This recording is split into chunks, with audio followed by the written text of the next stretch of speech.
apa pengertian pendekatan pembelajaran itu?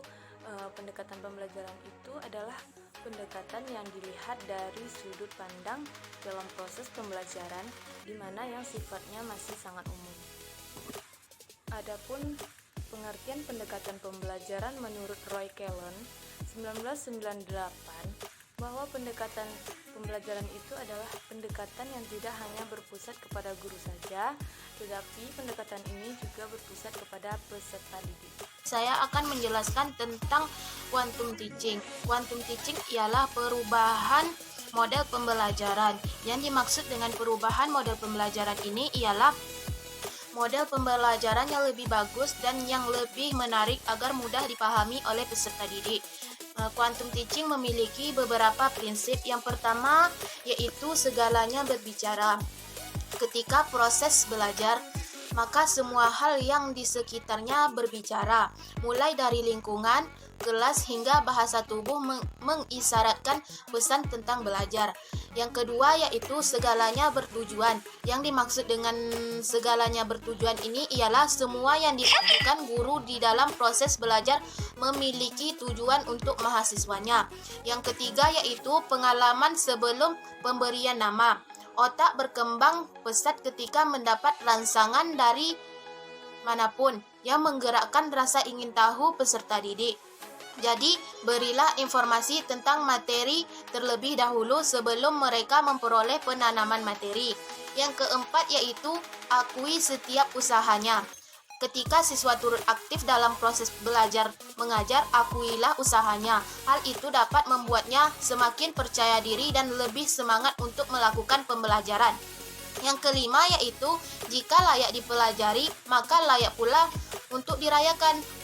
Perayaan berupa pujian atau tindakan lain dari guru seperti tepuk tangan akan membuat peserta didik tersebut lebih semangat atau lebih aktif dalam proses mengajar. Quantum teaching memiliki kerangka perancangan untuk pembelajaran. Kerangka ini terdiri dari 6 unsur yang direkomendasikan menjadi tandur, yaitu tumbuhkan, alami, namai, demonstrasikan, ulangi, dan rayakan. Dengan kerangka perancangan ini, guru dapat memulai pembuatan skenario pembelajaran di kelas. Yang pertama, tumbuhkan. Saya akan menjelaskan tentang tumbuhkan ini.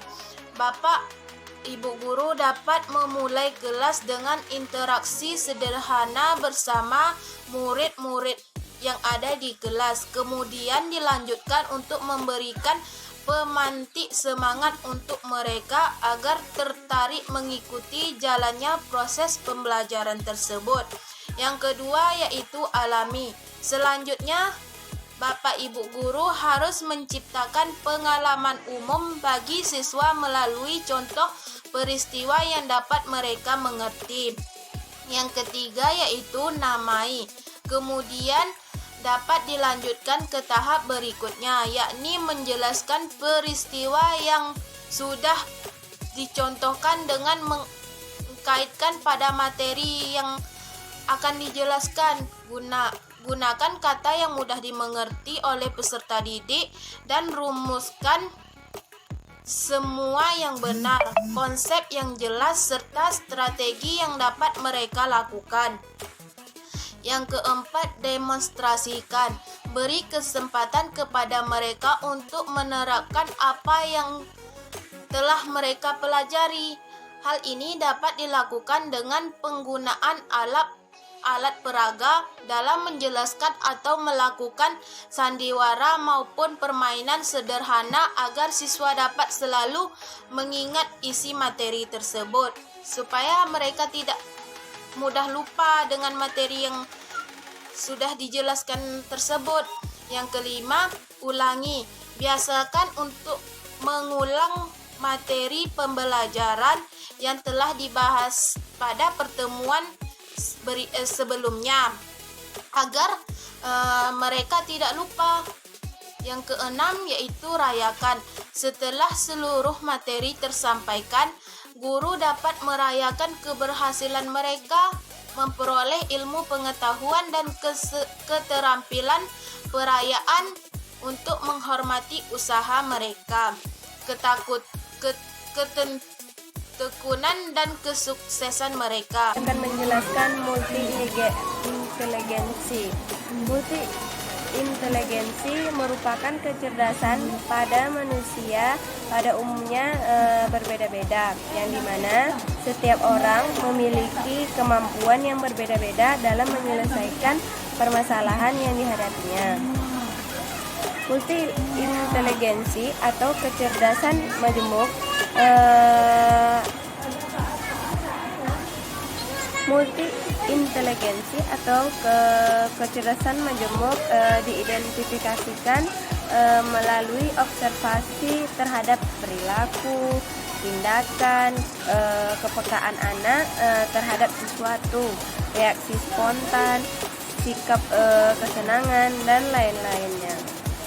Selanjutnya, kecerdasan dalam multi-inteligensi pada anak usia dini terbagi beberapa macam. Yang pertama, kecerdasan verbal linguistik, yaitu anak yang memiliki kecerdasan ini lebih menyukai dan efektif dalam hal berkomunikasi, baik lisan, tulisan, mengarang cerita, dan lain-lainnya. Yang kedua, kecerdasan logistik matematis, yaitu anak yang memiliki kecerdasan ini lebih menyukai dan efektif dalam hal berhitung, memprediksi, memperkirakan, dan lain-lainnya. Yang ketiga, kecerdasan visual spasial, yaitu anak yang memiliki kecerdasan ini lebih menyukai dan efektif dalam membuat bentuk, menggambar, dan lainnya. Yang keempat, kecerdasan musikal, yaitu anak yang memiliki kecerdasan ini lebih menyukai dan efektif dalam hal menyanyi, bersiul, dan lainnya. Yang kelima, kecerdasan kinestik, yaitu ditandai dengan kemampuan mengontrol gerak tubuh dan kemahiran mengelola objek.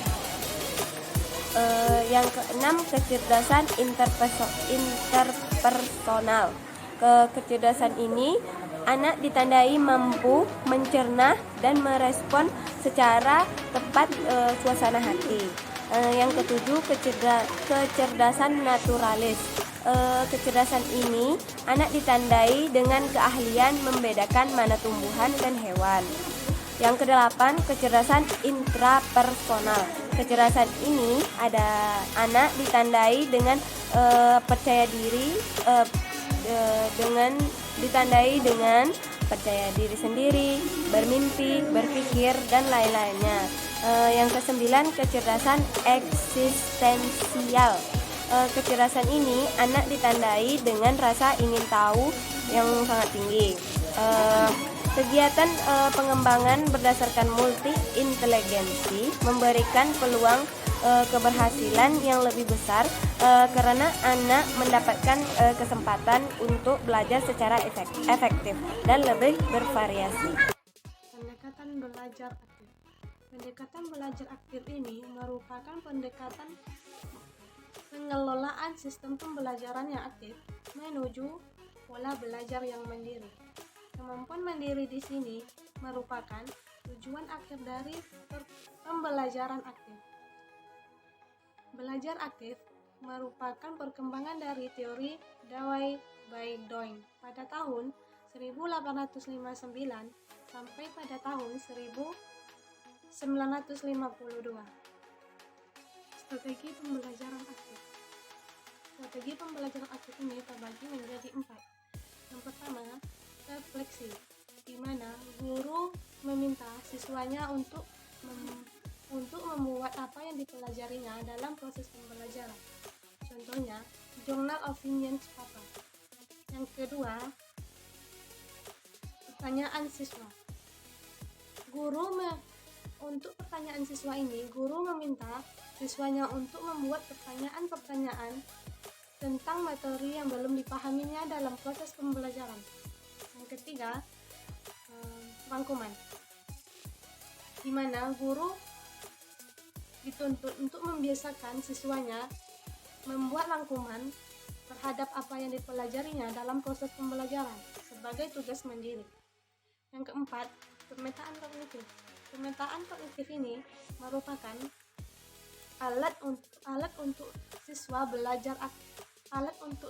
belajar aktif ya, tentang konsep-konsep reposisi dan skemanya. Baiklah, saya akan menjelaskan tentang pembelajaran kooperatif.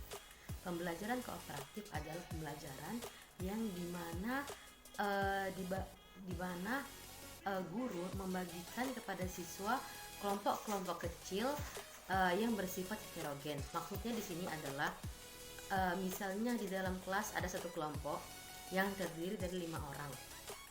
Nah, mereka dikasih satu pembahasan untuk menuntaskan pembahasan itu. Ketika dalam proses pembelajaran ada satu anak yang tidak paham dengan materi yang sudah diberikan oleh guru. Nah, ada juga temannya satu orang yang telah paham pada pembahasan tersebut. Maka itulah gunanya pembelajaran kooperatif adalah saling menolong dan saling membantu untuk menggapai suatu tujuan yang sama. Baiklah, yang kedua saya akan menjelaskan tentang unsur-unsur dasar kooperatif. Yang pertama yaitu seorang siswa harus memiliki persepsi, yang dimana maksudnya adalah jika di dalam pertandingan kelompok mereka menang, berarti itu kemenangan bersama. Tapi jika di dalam perlombaan itu mereka itu kalah, jangan pernah menyalahkan antara teman satu dan teman yang lainnya. Maka kekalahan itu adalah kekalahan bersama, bukan kekalahan per orang. Yang kedua yaitu siswa harus bertanggung jawab atas dirinya dan kelompoknya. Yang ketiga yaitu siswa harus memiliki tujuan yang sama. Misalnya mereka dalam bulan ini kita harus bisa menyelesaikan pembahasan kita ini, seperti itu contohnya. Kemudian yang keempat, ketika ada tugas, mereka itu harus bisa. Terakhir saya akan menjelaskan tentang ciri-ciri pelajaran kooperatif. Yang pertama, adanya interaksi langsung dengan siswa lainnya. Maksudnya itu ketika dalam proses pembelajaran anak harus sedang semua agar tercapainya tujuan yang diinginkan. Kemudian setiap anggota memiliki peran dalam proses pembelajaran. Yang ketiga yaitu ketika siswa bertanggung jawab atas nama kelompoknya. Ketika ada satu orang yang memiliki kesalahan, maka jangan pernah membulinya, tapi kita nasihati dengan baik-baik, dengan cara yang baik dan sopan, tidak membulinya. Yang terakhir, guru boleh berinteraksi dengan siswa ketika siswa merasakan kesulitan dalam proses pembelajaran. Jangan ketika siswa tidak merasakan kesulitan, tolong jangan dibantu agar siswa tersebut bisa berpikir secara bersama-sama.